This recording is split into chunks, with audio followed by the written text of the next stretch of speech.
Hello my dear students, कैसे हैं आप लोग। मैं आपका मिश्रा सर। आज का जो हमारा चैप्टर्स है वो class 11th online tuition class में क्लास 11th का फिजिक्स का चैप्टर्स है इलास्टिसिटी के बारे में। किसके बारे में आज हम लोग पढ़ने वाले हैं? इलास्टिसिटी, जो कि बहुत ही इंटरेस्टिंग होगा और बहुत ही अच्छा चैप्टर्स है। मतलब डेरिवेशन भरा है, थ्योरी भी है और मज़ा भी आएगा इसमें। चलो देखो, इलास्टिसिटी है ना, इलास्टिसिटी धीरे धीरे इलास्टिसिटी के बारे में हम लोग सीखेंगे, उसके बाद फुल डिटेल्स में सीखने वाले हैं। ठीक है, चलो देखो, सबसे पहला पॉइंट हमारा यही रहेगा कि इलास्टिसिटी होता क्या है। इलास्टिसिटी होता क्या है? सिंपल सा बात है, आपने रबड़ देखा है? रबड़ रबड़ देखो, अगर नहीं देखा है तो मान के चलते ये जो मेरा मार्कर पेन है इसको हमने रबड़ मान लिया, ठीक है, और यहाँ से यहाँ तक इसका ओरिजिनल लेंथ है ना। तो जब हम इसको एक्सटेंड करेंगे, इसको टानेंगे, ठीक है, ऐसे, तो तानने के बाद जैसे ही छोड़ दिए तो ये अपना ओरिजिनल शेप को फिर से प्राप्त कर लेता है ना। तो इस प्रॉपर्टीज को बोलते हैं इलास्टिसिटी। मतलब सिंपल सी बात है कि आपने इस रबड़ को जो टाना, एक्सटेंड किया, तो आपके उंगली के द्वारा कुछ फोर्स लगा, that is the deforming force. और जैसे ही आप डिफॉर्मिंग फोर्स हटा दिए, रबड़ क्या करेगा? रीस्टोरिंग फोर्स लगाएगा, जो कि अपना शेप को पकड़ लेगा। चलो देखो, तो हम लोग लिखेंगे कि it is an internal properties, it is an internal properties किसका? Of the material, of the material, by virtue of which it regain original shape and size, original shape and size, है ना, original shape and size after removal the deforming force, after removal the deforming force, that properties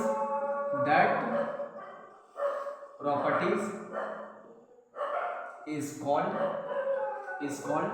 elasticity, is called elasticity। मतलब समझ में आई बात कि it is an internal properties of the material by virtue of which it regain original shape and size after removal the deforming force. मतलब deforming force हटने के बाद वह अपने ओरिजिनल शेप एंड साइज पर आ जाता है, पुनः आ जाता है, दैट इज द इलास्टिसिटी।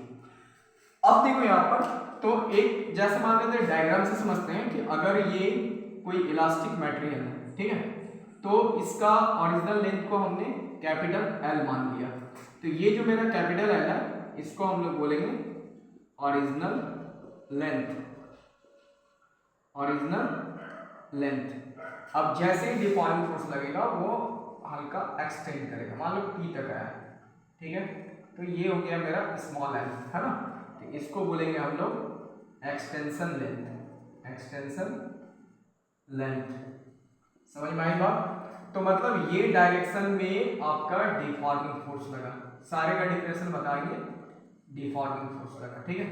और इसके अपोजिट डायरेक्शन, मतलब रबड़ क्या कर रहा है? रीस्टोरिंग फोर्स लगा रहा है ना, तो ये मेरा रीस्टोरिंग फोर्स लगा, ठीक है। मतलब यहाँ पर एक बात समझो कि डिफॉर्मिंग फोर्स और रीस्टोरिंग फोर्स दोनों एक दूसरे का अपोजिट डायरेक्शन में लगता है ना।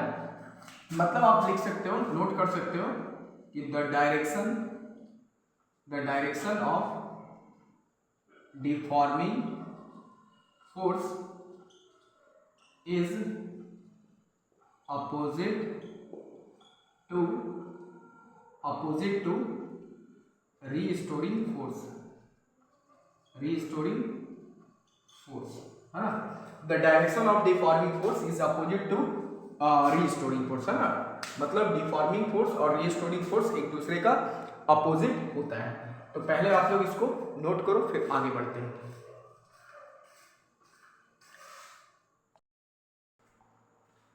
देखो, अब हम लोग आते हैं नॉन इलास्टिक मटेरियल के बारे में। उस पर डेफिनेशन। नॉन इलास्टिसिटी का मतलब क्या हो गया? वैसा मटेरियल जिसमें इलास्टिक प्रॉपर्टीज नहीं पाया जाता, मतलब जिसमें कि रीस्टोरिंग फोर्स काम नहीं के बराबर करता है। ठीक है, अब देखो यहाँ पर तो एक डेफिनेशन लेते हैं हम लोग नॉन इलास्टिक मटेरियल का।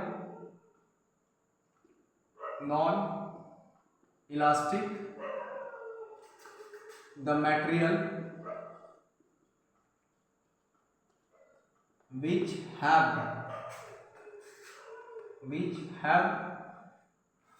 no elastic properties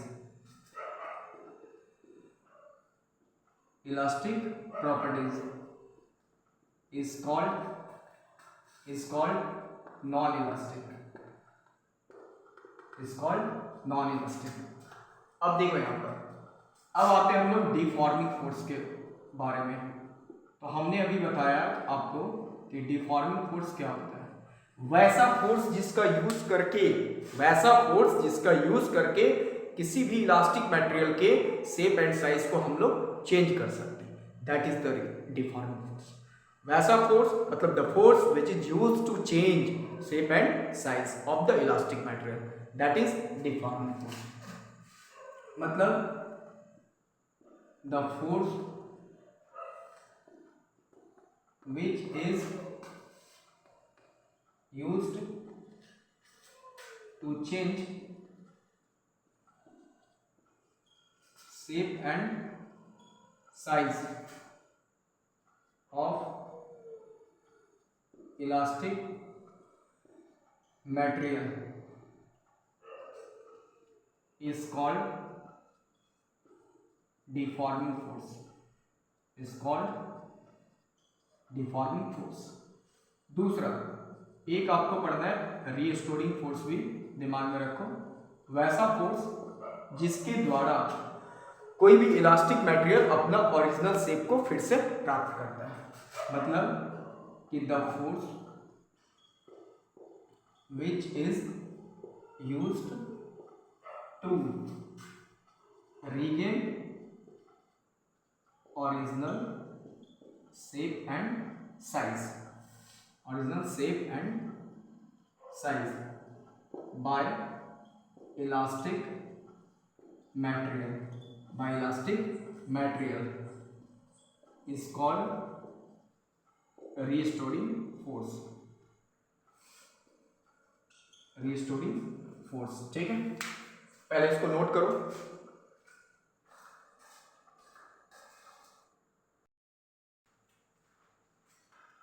देखो अब हम लोग आते हैं हुक्स लॉ पर। तो हुक्स लॉ से पहले आप लोग समझ लो स्ट्रेस और स्ट्रेन के बारे में। देखो स्ट्रेस का मतलब क्या होता है? स्ट्रेस का मतलब होता है restoring force per unit area, that is the stress. Stress का मतलब नहीं समझ, प्रेशर, दैट इज प्रेशर, मतलब फोर्स पर यूनिट एरिया। तो आपको बोलना है restoring force per unit area, that is the stress. देखो stress it is defined as the restoring force per unit area। मतलब stress equal to restoring force per unit area. मतलब सीधा आप ले सकते हो फोर्स बाय एरिया। तो इसका यूनिट हम लोग ले लेंगे फोर्स का न्यूटन, एरिया का metre square, newton metre inverse. Dimension भी दिमाग में रखो, फोर्स का डायमेंशन mlt -2, एरिया का l स्क्वायर, ये l कैंसिल यानी ml -1 t -2 है ना। अब देखो यहाँ पर तो सिंपल सी बात है कि स्ट्रेस और प्रेशर दोनों का डायमेंशन क्या हो गया? सेम। ये याद रखना कि stress and pressure having same dimension, clear है ना। अब हम लोग स्ट्रेन के बारे में पढ़ेंगे, पहले आप लोग पूरा नोट करो उसको।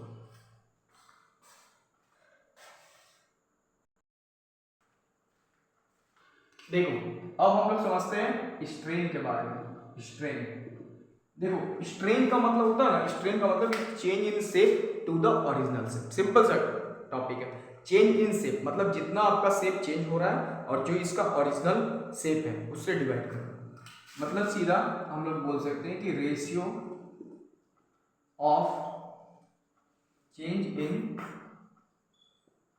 Shape and size to the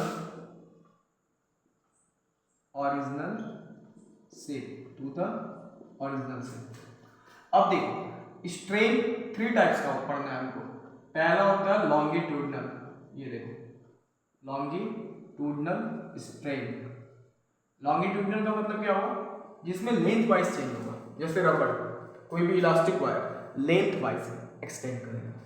मतलब सीधा हम लोग बोलेंगे कि ratio of change in length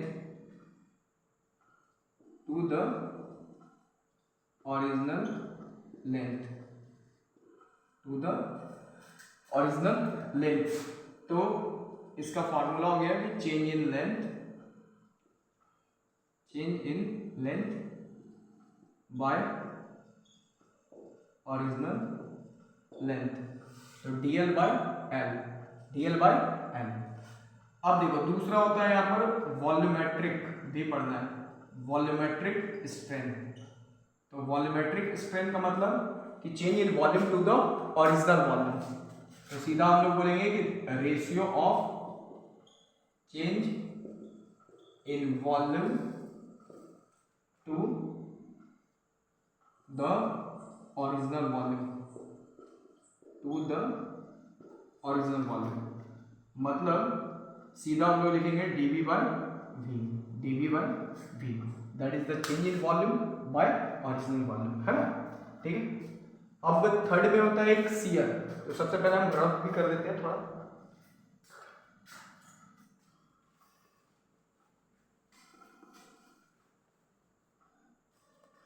देखो थर्ड में होता है शियर, शियर स्ट्रेन। शियर का मतलब एंगल वाइज चेंज करना, एंगल वाइज एक्सटेंड करना। मतलब सीधा ratio of change in angle, change in angle to the original, original angle. मतलब आप लोग लिख सकते हो ऐसा कि डी थीटा बाय थीटा, मतलब change in angle by original angle. ठीक है, पहले नोट करो।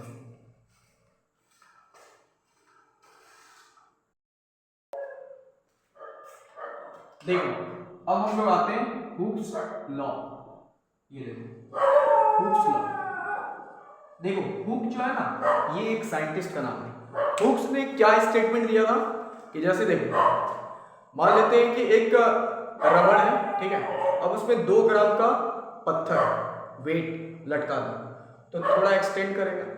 अब अगर 4 ग्राम का पत्थर लटकाते हैं तो थोड़ा और एक्सटेंड करेगा, 5 ग्राम लटकाते हैं तो और एक्सटेंड करेगा। लेकिन कब तक, विद इन इलास्टिक लिमिट, मतलब एक समय ऐसा आएगा कि ये टूट भी सकता है ना। तो मतलब इसका लिमिट के अनुसार, अगर लिमिट के अंदर हम लोग रहें, इसका रेंज के अंदर रहें, तो जितना लोड उतना एक्सटेंशन, जितना लोड उतना एक्सटेंशन। मतलब कि extension is directly proportional to the load, that is. अब देखिए तो सीधा हम लोग लिखेंगे the extension produced in a elastic wire is directly proportional to load attached in it। या फिर एक और आप डेफिनेशन दे सकते हो कि stress is directly proportional to strain. मतलब stress is directly proportional to strain. ठीक है, मतलब देखो एक फॉर्मूला बना कि stress is directly proportional to strain. अब आप प्रोपोर्शनल हटाओगे ना तो कांस्टेंट लगाओगे, कांस्टेंट के, और इसी के को बोलेंगे हुक्स कांस्टेंट, हुक्स कांस्टेंट। ठीक है, मतलब आपका के इक्वल टू क्या हुआ, stress by strain, stress by strain, that is the Hooke's law. मतलब extension directly proportional to load, that is, remember it. ठीक है, नोट डाउन।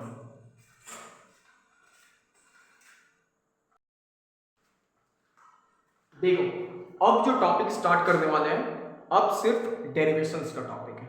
मतलब इलास्टिसिटी के बारे में हमने आपको बताया कि लॉन्गिट्यूडनल स्ट्रेन, वॉल्यूमेट्रिक स्ट्रेन और शियर स्ट्रेन, ये तीनों का डेरिवेशंस के साथ यूज करने वाले हैं। ठीक है, मतलब इलास्टिसिटी, इसको हम लोग बोलते हैं टाइप ऑफ इलास्टिसिटी के बारे में, टाइप ऑफ इलास्टिसिटी।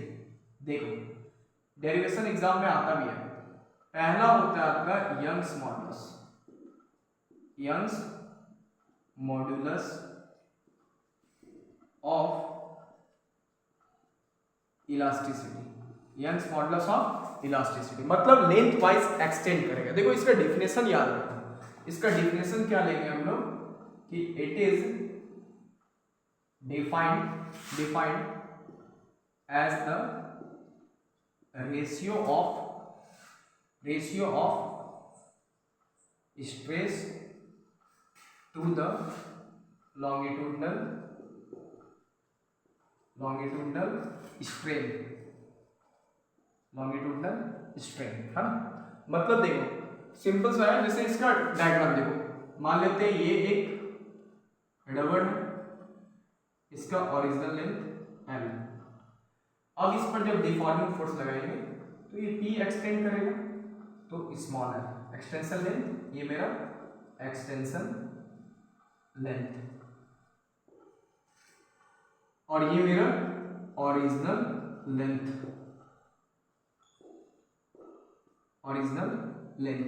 मतलब ये डायरेक्शन में आपका, फिर से बताते हैं, डिफॉर्मिंग लगेगा, डिफॉर्मिंग फोर्स, और इसका अपोजिट डायरेक्शन में रीस्टोरिंग फोर्स। ठीक है, क्लियर है। अब देखो मेरे भाई, इधर ध्यान दो, यंग्स मॉडुलस ऑफ इलास्टिसिटी को आपको डेनोट किससे करना है, y से, ये y, तो y इक्वल टू क्या होगा, स्ट्रेस बाय लॉन्गिट्यूडनल स्ट्रेन। तो स्ट्रेस का फॉर्मूला क्या बताया अभी, restoring force per unit, longitudinal strain का चेंज इन लेंथ कितना है, चेंज इन लेंथ स्मॉल है बाय ओरिजिनल लेंथ, मतलब F by A into L बटे, ये मेरा फॉर्मूला निकला। ठीक है, बात समझो, F क्या है, इसको हम लोग बोलेंगे रीस्टोरिंग फोर्स, A क्या है, क्रॉस सेक्शनल एरिया, क्लियर हो गया, क्रॉस सेक्शनल एरिया, मतलब इंटरनल एरिया को क्रॉस सेक्शनल एरिया बोलेंगे, simple. Capital L original length, notes बन जाएगा अच्छा आप लोग का, ओरिजिनल लेंथ, और small l change in length, that is. ठीक है, अब फिलहाल तो इसको नोट करो, है ना। इसके बाद हम लोग इसका यूनिट एंड डायमेंशन भी आएंगे। एक बात और देखो, एरिया को आप लिख सकते हो pi r square into small l, ये भी लिख सकते हो। ठीक है, अब हम लोग यूनिट एंड डायमेंशन पे आएंगे, थोड़ा रफ करते हैं, पहले नोट करो आराम से।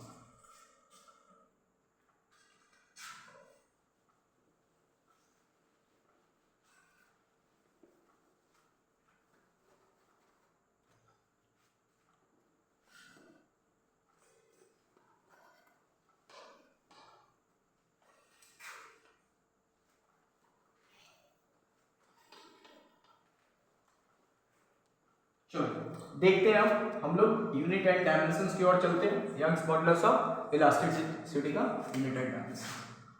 तो unit and dimensions of Young's modulus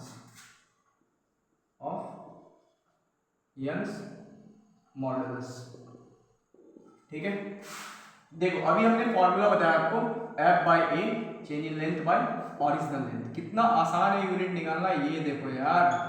अब यहाँ देखो तो यंग्स फोर्स का न्यूटन, एरिया का मीटर स्क्वायर, लेंथ का मीटर मीटर, यानी आपका न्यूटन मीटर इनवर्स 2। आप डायमेंशन भी ले सकते हो, तो फोर्स का डायमेंशन mlt-2 और बाई एरिया का L square, length by length, L cancel यानी ml-1 t-2। दिमाग लगाओ, यंग्स मॉडुलस का आपका डायमेंशन आ चुका, मतलब देखो स्ट्रेस कॉमा उसका प्रेशर है ना, कॉमा यंग्स मॉडुलस, ये तीनों का डायमेंशन सेम आया, मतलब कि having same dimension, having same dimension. समझ में आया बात? ठीक है, अब हम लोग मिलेंगे अगले क्लास में फिर से। इलास्टिसिटी का बहुत सारा टॉपिक्स अभी बचा हुआ है ना। तब तक के लिए आप लोग इतना तो कंप्लीट करो यार, और मेरे वीडियो को ज़्यादा से ज़्यादा बच्चों के बीच में शेयर करो। ऑनलाइन रेगुलर क्लास चल रहा है आप लोग के लिए, ठीक है। Thank you.